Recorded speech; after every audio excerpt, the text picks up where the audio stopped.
በጣም የሚገርመኝ ነገር የኡሁድ ጦርነት ጊዜ ሰሓቦቹን አላህ ሚንኩም መን ዩሪዱ ዱንያ ወሚንኩም መን ዩሪዱ ልአኽራ አላቸው።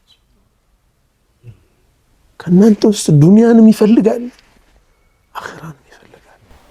ቦታዋን ለቀው ሄዱ። ቦታዋን ለቀቁ።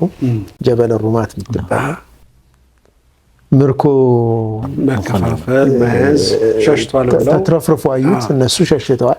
ነቢዩ ሰለላሁ ዐለይሂ ወሰለም በምንም አይነት ሁኔታ እንዳትለቁ ያሏቸውን ተራራ ለቀቁ። ሚንኩም መን ዩሪዱ ዱንያ ወሚንኩም መን ዩሪዱ ልአኽራ።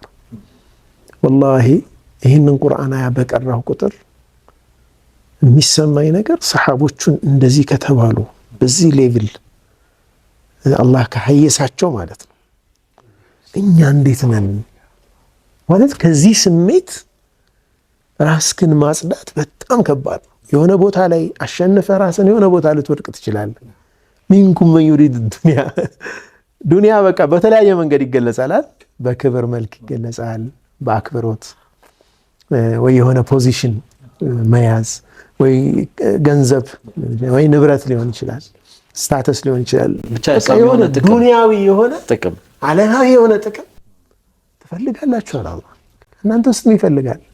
አቡበክር ሲዲቅ ረዲየላሁ ዐንሁ እኔ አያ እስከሚወርድ ድረስ አሉ አንድም ሰው ዱንያ ፍላጎት አለው ብዬ አስቤ አላቅም ይላል።